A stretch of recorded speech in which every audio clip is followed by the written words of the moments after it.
for LinkedIn. It's LinkedIn is something that we all identify with, particularly from the business world. I think it connects us in a manner that is very meaningful and has really opened up opportunities for business, for collaboration, for growth, for new job seekers in a manner that has never existed maybe 15, 20 years ago in India. So we've come a long way, from India at 60 to India at 75. But here we are with you, Ashutosh, to really see how you would envisage the Amrit Kal, as our Honorable Prime Minister likes to call it, the next 25 years for India. How are they going to really be the golden years? And really, what can we do as a country to really make sure that not only we capture the aspirations of the people of India, but are also really able to build a position of leadership, that positions us very differently in the global context than from where we are today. So firstly, thank you for joining us. And, you are leading a very interesting platform, something that, we always talk about, social media in different aspects, but this is one aspect of social media that has transformed the business landscape, particularly very, very, very differently in the years that, we've seen. But where does it, go from here? And maybe, to begin with, would love for you to highlight some of the positive, changes that, something like LinkedIn and other social media platforms like yours have brought, to into the lives of people in India, but also into businesses and, other aspects of what we really look to do. Because one of the areas, Ashutosh, is that we always believe that India's economic strength will be derived from its technological vitality. And, and this is a platform that brings both of these together. It creates transparency, it's got moral leadership in there. So many, many aspects coming together. So over to you to share your opening thoughts, and then we'll just make it conversational and go from there. Yeah, first of all, Rajan, thank you so much for inviting me. This is a topic which is relevant and personal passion as well, right? India, we all love India. We all want India to do well, and India is on a path where all of that is achievable, right? So it's great to be here and talk about what are the things we need to do to get there when India turns 75 in 2047, right? So. Coming back to your question, social media definitely are forced to reckon right these days with the increased digital penetration across world and India as well. I think social media has become relevant. It's no longer just a place where you go for entertainment, but it is very, very helpful in our daily lives, in the businesses we run, in the work we do, right? So in this ever-changing world, people on social media platforms from time and time again come together to help each other find opportunities, be more productive, and learn new skills. I mean, in India's second wave, I saw how many people were coming together, even on LinkedIn, to form communities, to form groups, to help each other, to find ways to solve those problems. And it was amazing to see how communities come together. And social media, because of the digital and one, because also we were in the lockdown, really helps those communities come together and helps them find the voice and help each other. We're also seeing record level of engagement on social media platforms and a spike in conversations since pandemic. For obvious reasons, when we are stuck at home, when we are working from home, the need to connect still remains, right? It's a human need, right? You can't just be living by yourself. We live in a society, in a community, and that's where you need to connect, and converse is there. And LinkedIn is a social media platform in that space, and for us, connecting professionals and companies is mission critical, and that's what we do, right? And that value proposition has come to fore even last few years. It's become really important for companies and individuals to connect and transact, network, and derive value from each other. India is now the fastest growing market for LinkedIn globally, right? And 6 people are hired every minute on LinkedIn, just to share the kind of impact this is having on the overall economy. We have also seen how social media creators have led the conversation around key cultural aspects of the organization, such as diversity and inclusivity, which has paved the way of a new future of work. And that's a power of social media. This conversation spark things which become very, very relevant, and then they become into mainstream policy thinking, mainstream companies policy thinking as well. So diversity and inclusion has been one of those things which our members are talking about, our employees from the companies are talking about, and a lot of companies are now thinking through their diversity and inclusion policy, thinking through inclusivity and representation. For example, Accenture has moved closer to its goal of 50-50 representation with women now, comprising 45% of the company workforce. So some of these conversations are making tangible changes in companies' thinking and policies, right? And lastly, that's the potential of social media in today's day and age is to influence behavior and give people the power to define what the future should look like, right? So it's really powerful.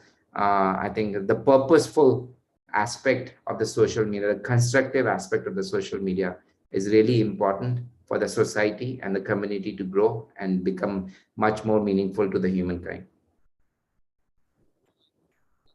Such wonderful aspects of social media. But tell me, Ashutosh, a lot of social media is also viewed, from a false information, and people project something that are not. And how do you really build trust in a digital world of social media the way it is, like as LinkedIn, right? How do you look at keeping the best out there and really separating the rest from that? Yeah, great question.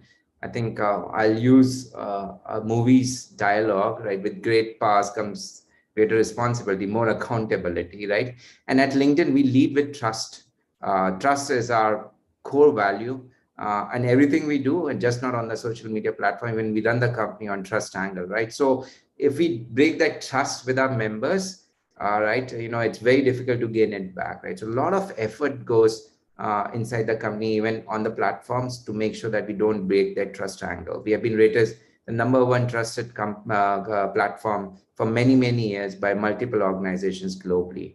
Right now, how do you build that trust? And as you rightly said, how do you make sure that the things on the platform are correct, and then give ways for members to raise issues if they see some issues, right? And that's where we have built a whole ecosystem of giving those opportunities and those options to the members so that they can raise issues, they can raise flags when they see something on the platform which is not doesn't look valid. By the way, our member base is one of the most important factors to keep that trust alive. A lot of members reach out saying, hey, this is not correct, can you fix this? This is not true, can you fix this, right? So I think they keep an eye, and they keep us very much making sure that we do the right things on the platform. From a company perspective, using both technology and humans to keep all the bad elements out of the social media of our platform. That's how we really maintain that high level of trust on the platform. Actually believe that all of this will add to responsible businesses, moving forward? Do you think that, platforms like yours are actually shaping business behavior, right? Because of the existence, because companies need to look good on, say, a LinkedIn platform, they are transforming some of their processes, many things like that. How is that piece playing out? Because, as we move, towards India at 100, Ashutosh, is that Indian businesses need to grow and scale, right? I mean, we are going to need many more large businesses coming out of India, right? And the point is that how do we really see some of that shaping up? So some of your thoughts around that.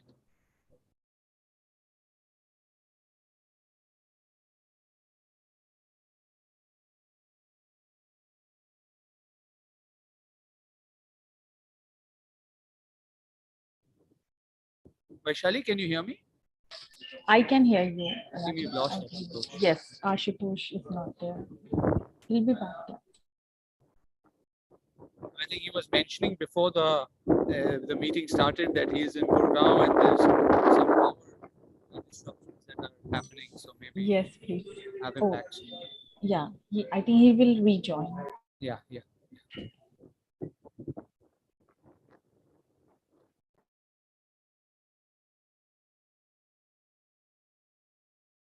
So, just to keep the conversation going, I think as India at 75, as CII, over the past 15 years, I think the vision has touched, different chords of what will shape our society. I mean, if we see Japan, going towards a society 5.0, industry 4.0 is the base to create a much better society. So technology is going to play a very key role. We have Ashutosh back here with us. Ashutosh, I was talking about some of the challenges that we still have to get over in India, as we move towards really becoming, a strong society, a strong country. What are some of the things that we've been doing as India at 75? But taking on from what you were just talking about, when we lost you was about LinkedIn is actually shaping business behavior, right? For enable our companies to grow into very large companies. I mean, even today, in the top 100 companies in the world, we just have about 2 companies from India, right? I mean, that has to change. We need to have 30 of our Indian companies, 100 companies as we move forward. So that is going to require businesses, right, to really become probably a lot more responsible, bring a lot of governance, be able to scale. So some thoughts around how LinkedIn kind of platforms or technology, even in general, can help shape, responsible and large. Maybe your thoughts. Yeah, absolutely. First of all, apologies to all people who are listening to this. I was sharing with Rajan that there's massive heat waves in Delhi and there's a little bit of power issue where I live. So apologies. But now I've moved to another network. Hopefully, even if I lose power, I won't go away. So coming back to your question, how social media technology, digital can help businesses grow and help get the responsible part of the business really right. So I think social media, active social media presence has become a must for the employers, for the companies, and it's really where literally all business transactions are starting, right? And let's go back a few years. Websites was the first place where anybody would visit of a company where if they need to transact with that company. Right now, that is still important, but some part of that has moved to social media. Your company pages on whichever platform you go are becoming very important kind of identity, part of the identity for for that company. Right now, social media presence is important, but on the other hand, social media presence also helps you stay more responsible, more accountable to all of your constituents, including shareholders, including your employees, including your customers, including your future prospects and the employees who want to join your work your company, right? So there are so many instances which I can quote where the online conversations about a company has either built or broken the reputation of companies, and this indicates that company the social media conversations need to treat their employees, customers, and stakeholders in the fair manner. So the work we do is closely related to overall development of any business, from finding the right team to communicating with their consumers, and then brings immense responsibility for LinkedIn as more and more businesses come to use the platform. So our platform, in a way, just now coming back to LinkedIn, we are creating, as I said earlier, save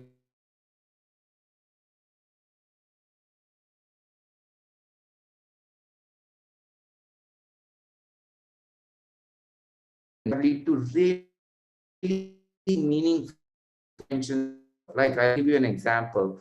There's a very heartfelt story of a cancer patient who was giving interviews while undergoing chemotherapy treatment in a hospital.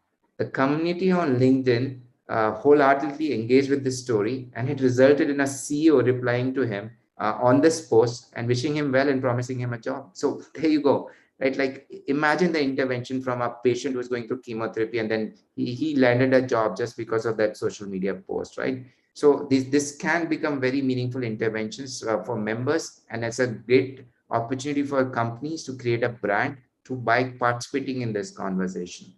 Another example, which I'll tell you, which is more current, which a lot of our listeners and viewers to this conversation will agree, there's a growing demand for flexibility, and how vocal employees have been about on social media, especially after the pandemic. It's been very clear that employees want more flexibility. I think we've done a lot of surveys where people have come back and said that they're for very first time, money is not the number one thing in a job. They're looking for work-life balance. They're looking for that flexibility, right?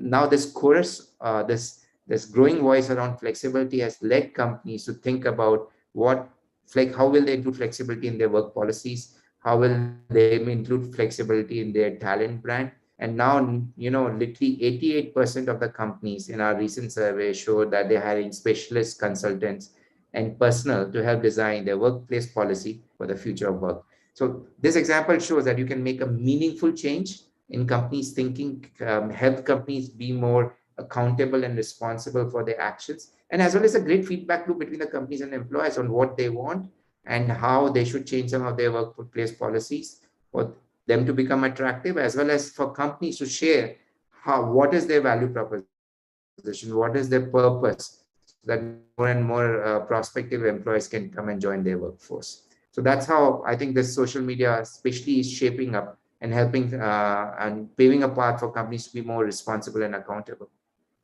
Yeah, no, and as a matter of fact, if you see the growth of social media usage, from the Gen X to millennials to now Gen Zs, I mean, there's been a massive consumption growth, right? And I think today businesses are being built only using social media. You see the huge influencer movements that are happening.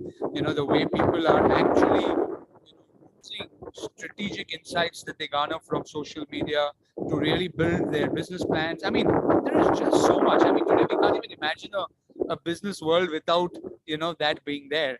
And this has happened in 15 years, right? Maybe even less than that. So if you're looking for, where do you see the larger disruption happening using some of this? What one or two big things that you will see companies do, with maybe LinkedIn and other social media in the next 5 years that will change or disrupt the way business is done today? If and see where the major disruption will happen, I think I'll pick number one, a topic which I believe in and a topic which LinkedIn believes in is the whole concept of skills. And it's the most important topic, and that's where the disruption will happen. And disruption has already started in a way since the pandemic began, right? So become the new currency, right? If you have the right skills, if you have the right skills for employability, that is going to be the future. In the past, if I can, and I don't mean it in a bad way, we have always focused on the past experience. We have focused on which institute you went for your education, and that became like the criteria to hire people. But no longer. Where the future lies is, do you have the right skills? Can you demonstrate those skills? And then you will get the job, right? So I think skill-based hiring is going to be the future, and that's where the maximum disruption is going to happen. It's a new concept in a way. If you ask me, literally there are companies out there which are removing all identifiable things on the resume, so that you don't hire because of a gender, because of a particular college. You don't hire because of particular past experience. They're asking a demonstration of the skills, projects where you can show you have applied those skills. And in interviews, they're asking people, they're doing assessments of those skills. That's a new way to hire. It's a new way to hire. My favorite word there is, it's no longer the templatized hiring. There's a template you would give a recruiter. I want X experience at X, Y school, and and that's how they would hire. Now it's changing, right? It doesn't matter. If you have the right skills, if you can demonstrate those skills, then it definitely you will get the job. So number one disruption is skills based hiring. Number two, I think with the digital transformation the country is going, and we have been on that path for many years. The digital transformation has been given a shot by pandemic. Literally every business has to have a digital storefront or a digital version of their businesses. I think very recently I met my CEO, and he said that every business is a tech business now. It's just no longer one company is a tech company. Every business has a tech company, because everybody has a tech or a digital footprint, right? So that's the next big disruption which is happening, right? Everybody business turning digital. So your hiring, your marketing, your sales, literally all of that will get disrupted disrupted, and there will be new ways, new efficient ways to do each of this function, right? So Very exciting time in India, by the way. The digital transformation we are seeing across. I personally witnessed, in last couple of years, amazing success stories of traditional business transforming into digital and really getting value out of it, right? So those are the two disruptions from my perspective: skill-based hiring, and the number two, the digital transformation, which means some of the traditional functions will disrupt into the digital function. Yeah, today you can add the word digital before anything else, and it makes sense. Or you add the word tech as a, as a, agri tech, digital health. So right. And I think the skills therefore needed in that world are so different from what we have, and I think that is really where we believe. Given that 1 in 10 people is an Indian under the age of 25. If we can harness those skills, we can really create a position of great strength globally, because Indian talent is anyway being recognized very, very strongly when it comes to tech. And now even the leadership of tech companies is Yeah. just strongly Indian. But this brings me to a very interesting subject, because at the end of the day, for a nation like India to be built, right, we also need a large part of those skills to be used to help build the country, right? So how do we volunteer? How do we create skills or use skills, time, money, to create an ecosystem that is, engaged in nation building, right? Because if in 25 years, we want to get everyone out of poverty, we want to really come into a position of leadership, how can LinkedIn, particularly as a platform, look at, building this volunteering piece for us?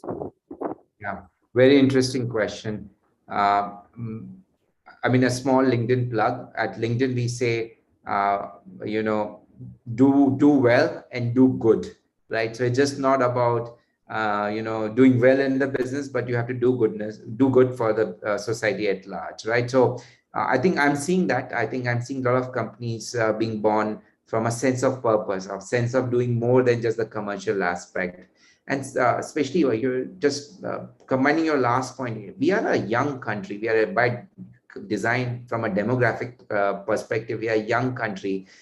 We have a very large young workforce, and many, many millions join the workforce every day. Young professionals, especially Gen Z, are extremely empathetic and bold. So they are more likely not to hide their feelings about how they feel about the state of the world. They leverage social media to ask individuals and companies some very intuitive and thought-provoking questions about their practices, processes, and how they can make a world a better place. So some bit of that social thinking, social service, social impact, whatever word you want to use, it's already it exists in the market. We just need to channelize it. So I think, for example, the question, especially in the mind of Gen Z, is not only where or what they work, but they think why and how they want to do it, right? So they're thinking more away from the traditional aspects of the future of the work. So it's very heartening to see their commitment and awareness to the world around us, right? So I feel like right from my kids who are 9 years old, they're more aware of what's happening in the world around, what are the issues, and social media kind of gives them that opportunity, that window to think about it. Young professionals also becoming very conscious about the skills they acquire, which is amazing, right? You're going to hear a lot of skills narrative from my side, because that's what truly we have deep dived as a company and as an organization, right? So young professionals are very, very conscious about the skills they acquire. With an opportunity for green talent growth, youngsters are more likely to pick up green jobs to have a lasting positive impact on the planet, right? So that is a good change which is happening. We at LinkedIn, I think, resonate with these leaders of tomorrow and are working hard to empower them with the right resources. By harnessing the potential of technology, we aim to make our community more employable and future ready in today's disruptive world, right? So I think on the other hand, we also arm companies with the tools to invest in their own employees, inspire them to learn new skills and be socially more active, right? So it's not one person's responsibility. It's not one segment's responsibility. We'll all have to come together if we want to create social impact and do more volunteerism, right? I'll give you an example from LinkedIn itself. We have a program which I love, by the way. It's called LinkedIn Coaches, and I'll spend 2 minutes to explain what LinkedIn Coaches is. So what we do is a bunch of our employees come together, and what we run this program where we coach, we mentor job seekers who face barriers to grow their careers and expand their networks through career conversation. So it's simply coming together and helping this community to help each other, to tell them how they can solve some of the career problems they are facing, right? And through this program, we have mentored several women entrepreneurs, women returning to workforce, women studying STEM, and recently ran a special program for women who lost their spouses in COVID. So that's how you want to create that energy. And I think that's where I said, just not the segment. Gen Z is already very, very much into it, but companies have a role to play by creating such programs, by creating that energy and giving them time. Like at LinkedIn, we give employees time so that they can contribute to the social impact, right? So I think I feel like the next 5-10 years, this thing will really pick up. I see a lot of people even investing their careers by acquiring the skills just on the social impact side, right? So I think people are waking up to the fact that you need to do well and do good as well in the world. Yeah, I think the theme digital for good is something that we all should embrace and see how to do more with it. As India at 75, we've been running the India Volunteering Week. Mhm. Every year from 18th of Jan leading up to Republic Day, and over the years we've got millions of people involved. And like the Tata Group, for example, runs two volunteering weeks. Around GRD Tata's birthday and others, and gets Tata employees to give part of their skills to NGOs, to civil society, to government, to initiatives, to local areas. I think there is the power of that network which you were talking of. And I don't know, but I'm just maybe thinking a little ahead. But if there is a way for LinkedIn, CII, India at 75 to take this cause, right, at the end of the day, Ashutosh, the value that you can add, America, US measures that as a percentage of GDP, the pro bono commitment from society. And, can we get, more people from corporate India to contribute their skills to really shape and build, the future of India? I think it's very inspiring, but, let's think further, on how we can probably collaborate, something like that. Absolutely, absolutely. You stole my words from my mouth. I was about, as you were speaking, I was like, let's short chat after this and, figure out a way how we can partner together in that. And just to butt in, I think you said a very strong word, which is also something we resonate heavily at LinkedIn, the power of network, right? So another thing which I think all of us will relate to is the network gap which exists across in India as well as across globally. What is this network gap? So you, me, Rajan, a lot of the listeners here might come from good schools, good colleges, grew up in a good place, and by design our network is strong. We have worked for good companies, and that adds to my network and your network. Not everybody has that strong network, and at LinkedIn we are doing a lot of thinking of how we're going to bridge this network gap. Somebody who didn't grow up in a good place, somebody who didn't go to good school or good college, has the right talent but doesn't have the network behind him or her. How can we help them build that network? How can we help them get to that point? Because at LinkedIn we fundamentally believe that if you have the same talent, you should have the same opportunity available, right? It should not matter, right? So power of network, how can we bridge that network gap is also very, very important. Sorry, I just, when I heard that word No, from you, no, was just that relevant. is such a powerful word, because if you really see in our country, right, ultimately, even if you look at, those who don't have very strong networks, or the way we look at it, the groups that they are part of, give them their social respect, give them their social identity, right? And today we, as a country, if you look at India, we've been a country that, has done a lot around group rights. And, with technology and personalization, the generations are now moving towards individual rights. Now, individual rights will require networks to be formed around on a different basis. And I strongly believe, 1+1 in that world is 11, not just two. And if that can happen, it can really propel, accelerated change in our country. So completely aligned to that thought of yours. And I think we should see how we can build like-minded networks that can, make a meaningful difference in different areas. We've been chatting, Ashutosh, for half an hour, but now the next 15 minutes, I really want you to put on your future hat. We always say science fiction is going to become real, right? It's already happening. So as you look ahead, from multiple angles, what's that India of 2047 that you dream of? Maybe take away LinkedIn, look at yourself, the way you have grown, a little bit from your personal story. What's the India you would like to see in 2047? What's the India you want to leave for your next generation? How do you think of subjects like that?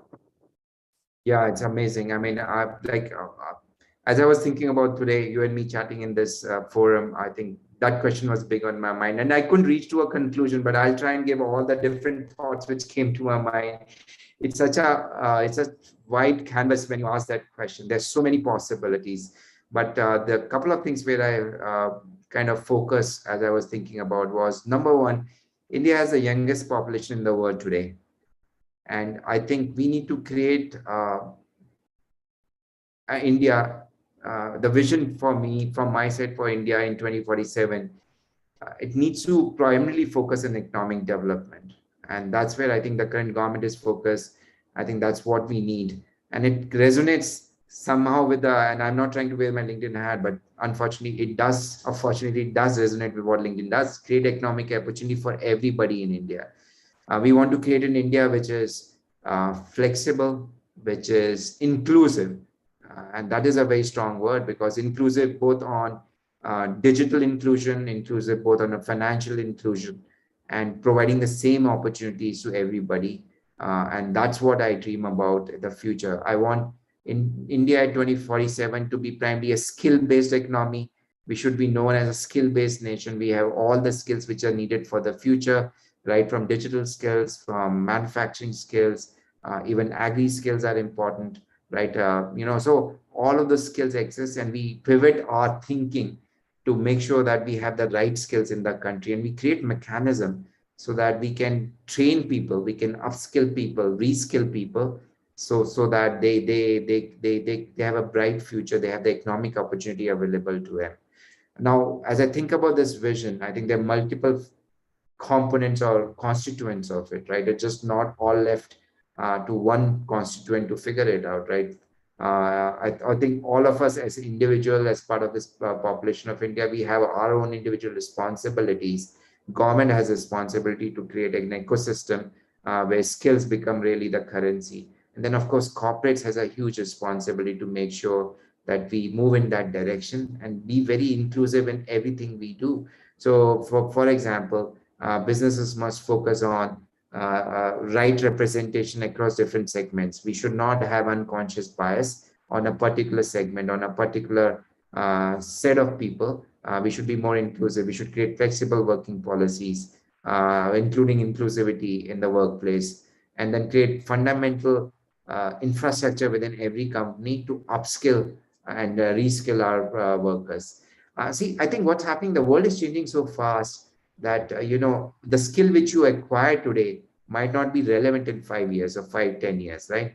So it's very, very important to that have that infrastructure both in the country as well as the companies, where you can train, reskill, upskill people at scale, right?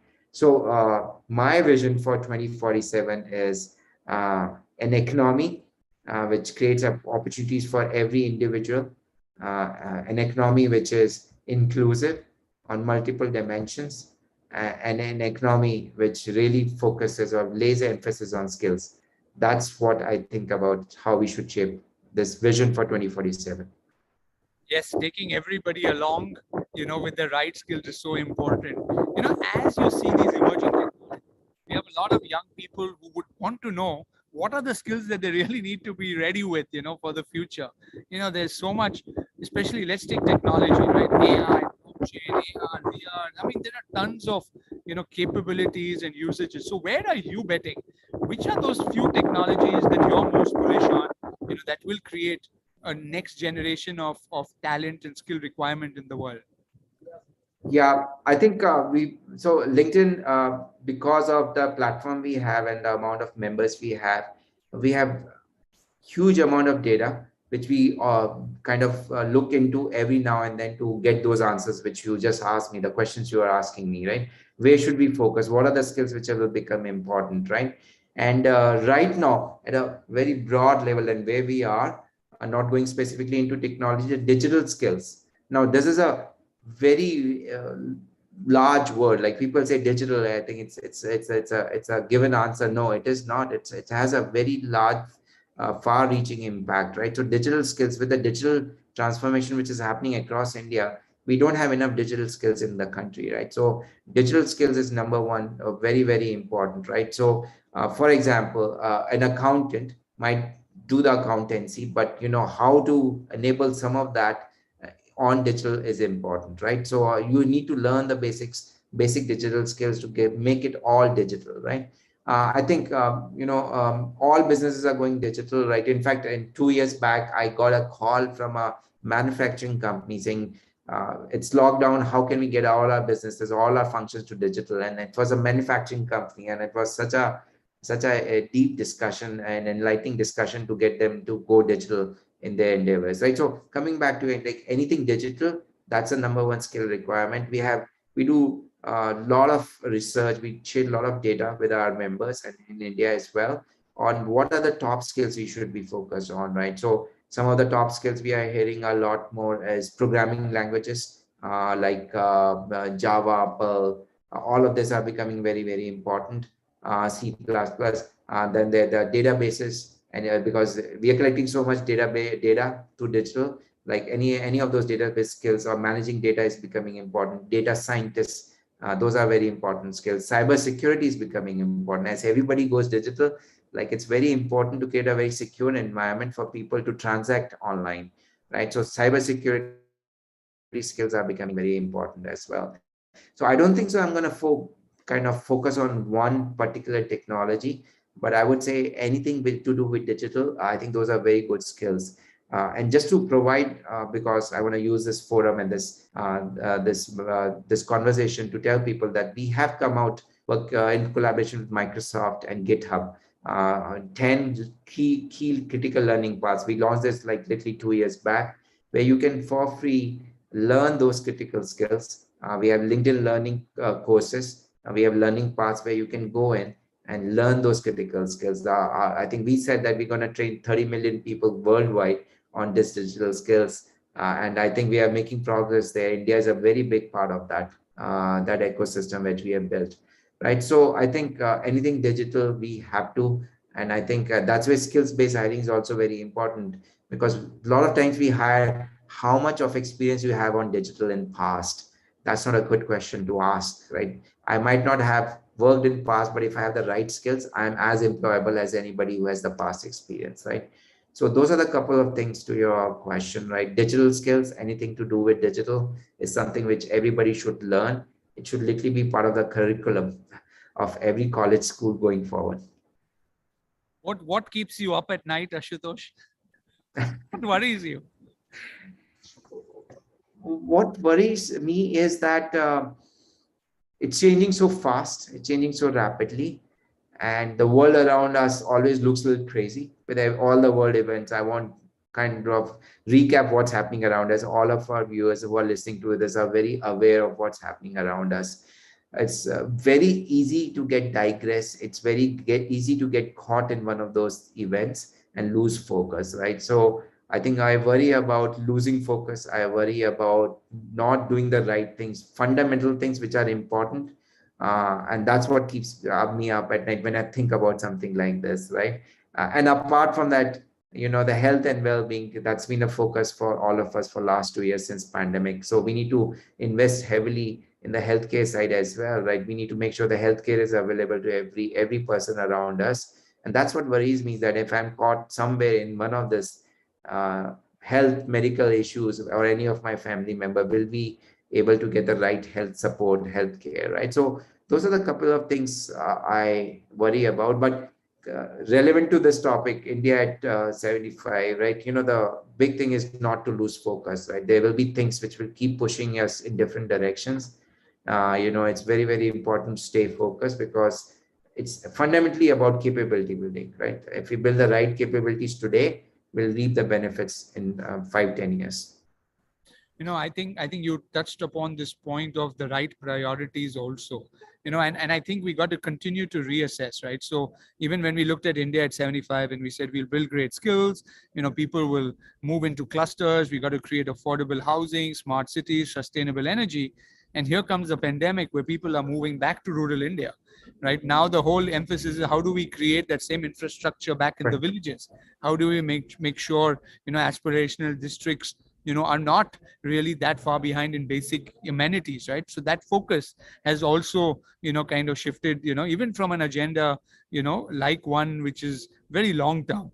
But keeping that in mind, if you were to draft something for the next 250 days, odd for India, as we move forward, what would your top priorities be, and how do we measure some of those changes, right? Because many great ideas exist. We do have frameworks within which we can work, but sometimes somewhere in India we miss that, that last mile, or we're not able to see that impact. What can we do to correct that? It's a positive approach, right? How do we make that happen? What do we measure? What could be some of the parameters we should be looking at, so that we know we are on the right track? Some thoughts around that. Yeah, no, it's a definitely a, I would say, first of all, on the lighter side, it's a loaded question, right? What can you do in 250 days? But before I go there, I think last point you said about rural, like different parts of India because of pandemic now really need that infrastructure. I think pandemic that way has leveled the field. We were worried about more urban growth.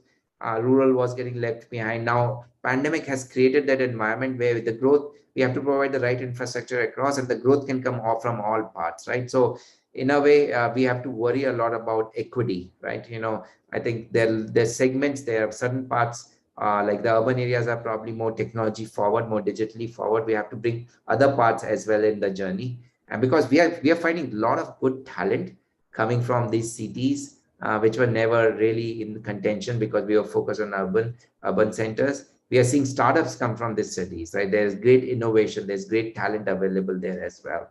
So equity is definitely on my mind, saying we need to be making sure that all are treated equally. Now, coming back to your 250 days, as you were asking, I think what we need to do is, first of all, I think as always, get the brilliant minds together so that we can further draft this, we prioritize this in a reasonable way, like so that we spend the right amount of energy on the topmost priorities, which will create the most impact. So get the right stakeholders in the room, from government, from public, from corporate, so that we can start laying foundations for prioritizing for India at 75. I think government has a host of plans already in place to help people, but how we can build a meaningful partnership with the business side or the corporate side and have a good partnership there is going to be very important. I think I would focus on the same what I just spoke about. As I said, like it's a wide canvas when you think about India at 75.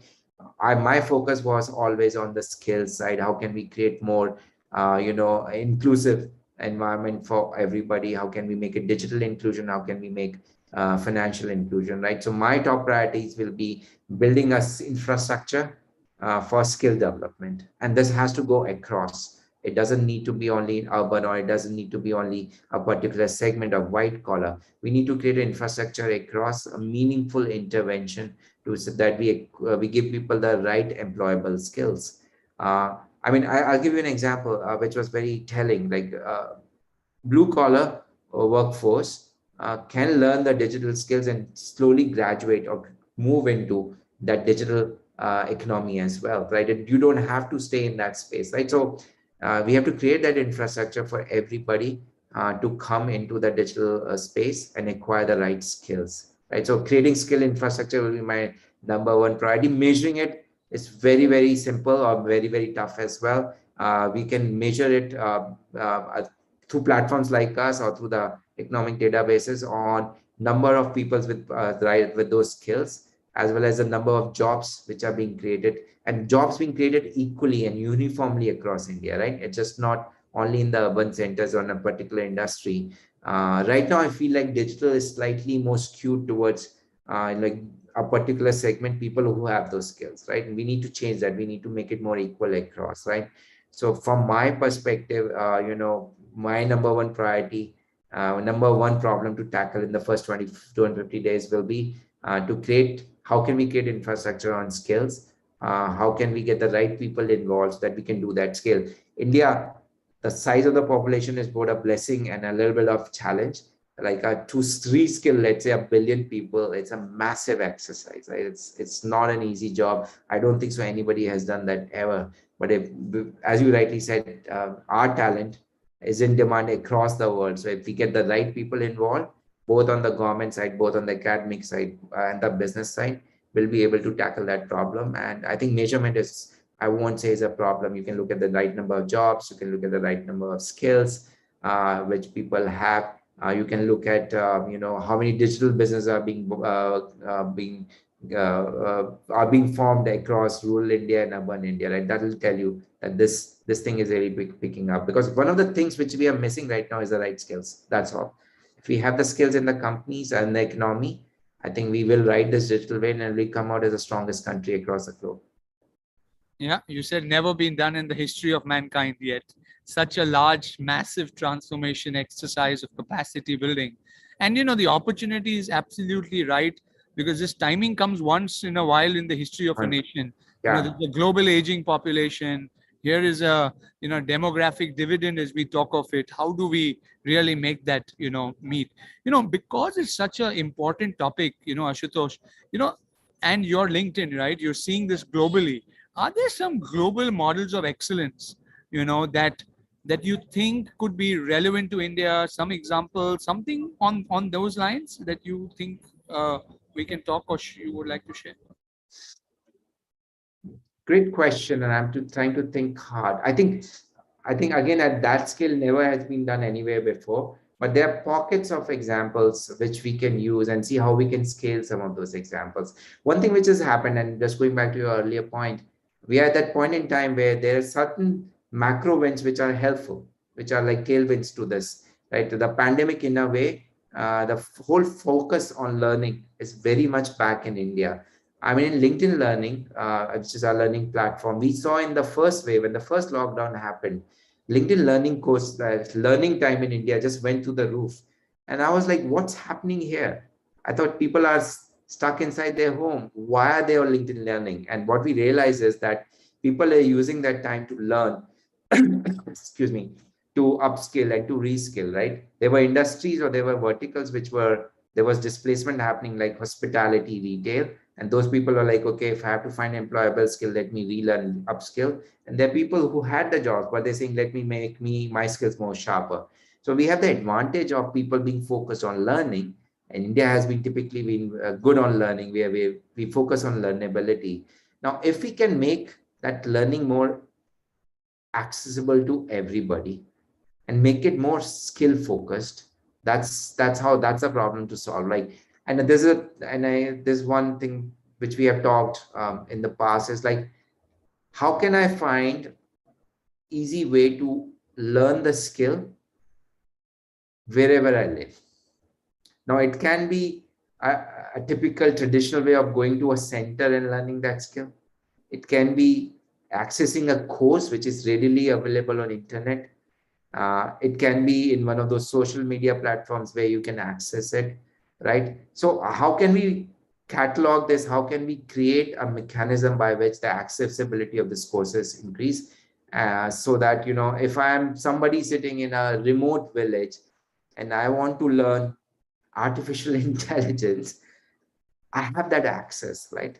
And that's something, because of the deep internet penetration we have in the country, it's possible. It's just we need to create that infrastructure, right? So I won't go in details, but I had those conversations in some parts of the country. I'm really not that privileged to say that, but we are thinking in those lines, saying how can we create that environment, that accessibility, where I just either go to a center or open the internet saying I want to learn X skill, and there are options. You click, either you pay or it's available free, and you learn that skill, right? So that's how you can achieve it, right? When you do it at scale, having good access and easy access is the first step to getting there. You have to make it readily available for the people. So I didn't answer your question, but like, those are some early thoughts of how we can start to tackle this problem. No, and also the kind of technologies that can enable you to learn faster and better, right? I think augmented reality. I know during the pandemic, we one of our companies got an entire installation done, through augmented reality and trained people to be able to install a turbine. I mean, that's the level of when the need arises, everyone rises to the challenge, and I think the pandemic has really made it important for everyone to be able to equip themselves with a skill that will enable them to earn a livelihood. Those who already have some skills, how do you move, get an upward mobility towards those skills? How do we create a future ready workforce, in India? I mean, Ashutosh, you're so passionate on this subject, and it's come out, across this whole conversation. I think you're sitting in the right company with the right role, and I think someone like you can really help mobilize a lot of this along with many other like-minded stakeholders in India, and I'm going to take you up on that discussion. As we mentioned, we've already crossed our time, and I can keep going on and talking about India at 100, and talk more about this common passion that we have, both for the country, but more so how we can position India or help position India for the right uh, position needs to be in, when India hits 2047, and really make sure that our next generation is proud of what, we left behind for them. So again, thank you so much for being a part of this conversation, for sharing your dream, for India, and look forward to, being connected with you as we move forward from here on. Thank you very much. Thank you, Rajan. Thanks for the opportunity. And it was a great conversation. Last thing for me, just not me, as a company, our vision is to create economic opportunity for every member of the workforce, right? So we are committed. We as an organization think very hard of it. So I'm more than happy to work with CII, with the rest of the constituents, so that we can start thinking about on this front. So I appreciate the opportunity, and thank you for such a lovely conversation. Really, really intriguing, and it really bounced from different places, but it helped me think harder, and we'll continue working together. Likewise. Thank you so much. Take Thank care. you. Thank you. Take